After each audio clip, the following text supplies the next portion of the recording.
Neste vídeo eu vou contar para você uma história. É a história de um homem chamado Eratóstenes. Eratóstenes voltava do seu trabalho na biblioteca de Alexandria junto com um amigo seu na hora do almoço, quando os dois avistaram um poço vazio.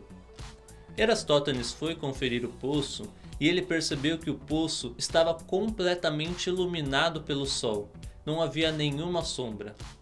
Eratóstenes ficou fascinado ao perceber como o sol estava exatamente em cima do poço, nem um grau a mais, nem um grau a menos, e ficou refletindo nisso. O amigo de Eratóstenes olhou para ele e disse: "Vamos, Eratóstenes, vamos nos atrasar." Mas isso ficou na cabeça de Eratóstenes. Alguns meses depois, Eratóstenes e seu amigo foram realizar um trabalho na cidade de Siena. Só que Eratóstenes descobriu que havia um poço vazio nessa cidade.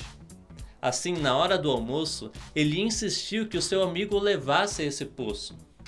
Quando os dois chegaram ao poço, Eratóstenes percebeu que o poço não estava completamente iluminado pelo sol. Havia sombras no poço.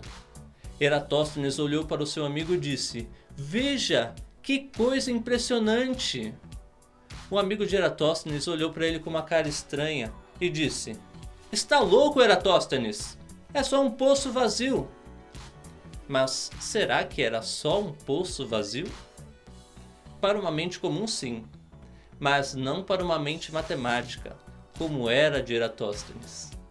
Nessa época, havia uma profunda discussão a respeito do formato do planeta Terra, e muitas pessoas acreditavam que a Terra era plana, assim como ainda existem muitas pessoas hoje que acreditam que a Terra é plana. Mas Eratóstenes percebeu que isso não poderia acontecer. Se a Terra fosse plana, em um mesmo horário, os raios solares incidiriam exatamente sob o mesmo ângulo nas duas cidades. Mas isso simplesmente não acontecia.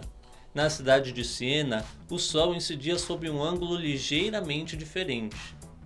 Isso é uma observação simples, que qualquer um veria. Mas a mente de Eratóstenes permitiu que ele tirasse uma conclusão adicional. A Terra é esférica. A diferença no ângulo de incidência era resultado da curvatura do planeta. Será que Eratóstenes ficou satisfeito com a sua descoberta? Não, ele queria mais. Ele pensou: e se eu medisse toda a circunferência do globo? O amigo dele olhou para ele e disse: "Estás louco, Eratóstenes? Vai sair andando por aí o globo inteiro com uma régua?" E deu risada da cara dele. Mas Eratóstenes não precisava sair medindo por aí com uma régua. A única coisa que ele precisava era de 2 varetas e geometria básica. Com isso, Eratóstenes resolveu o problema em 2 linhas. Veja o raciocínio de Eratóstenes. Esta é a esfera, e esta são as 2 varetas que Eratóstenes colocou nas 2 cidades. Vamos ir além e esticar as varetas até o centro da Terra. Os raios solares incidem sobre a esfera de forma reta, dessa forma. Ou seja, nesta vareta vai haver uma sombra e nesta não, como foi observado por Eratóstenes com o poço. Então temos aqui a vareta, a sombra da vareta e o raio solar, formando um triângulo.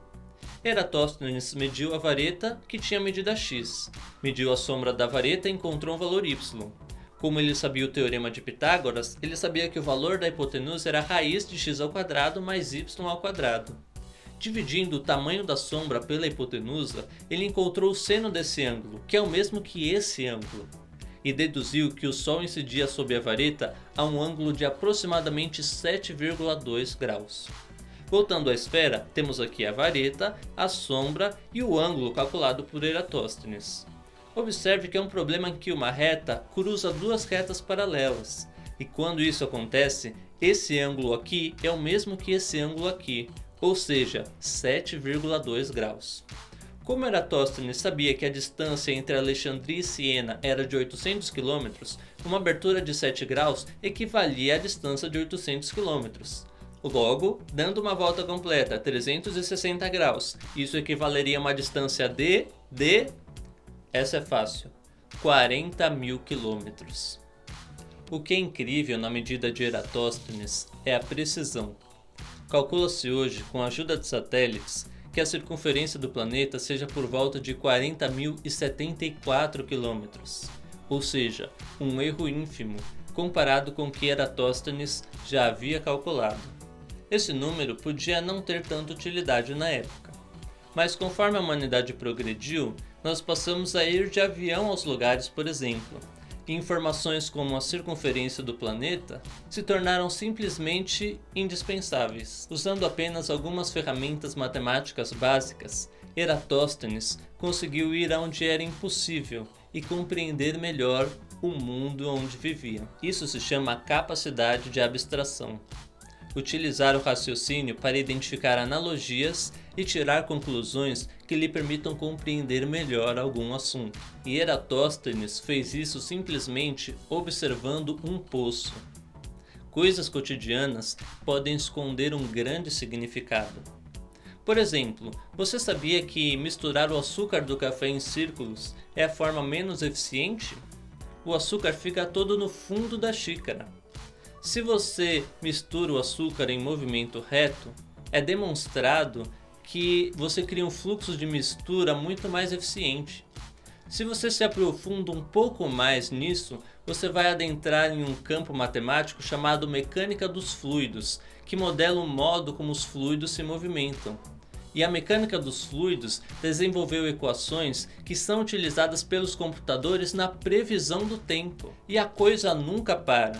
Sempre haverá maneiras novas de se aplicar o conhecimento matemático, tão longo quanto a humanidade exista. Como você pode, assim como Eratosthenes, usar a sua capacidade de abstração para entender melhor o mundo e a sociedade em que você vive? Nós vamos falar sobre isso no último vídeo desse curso.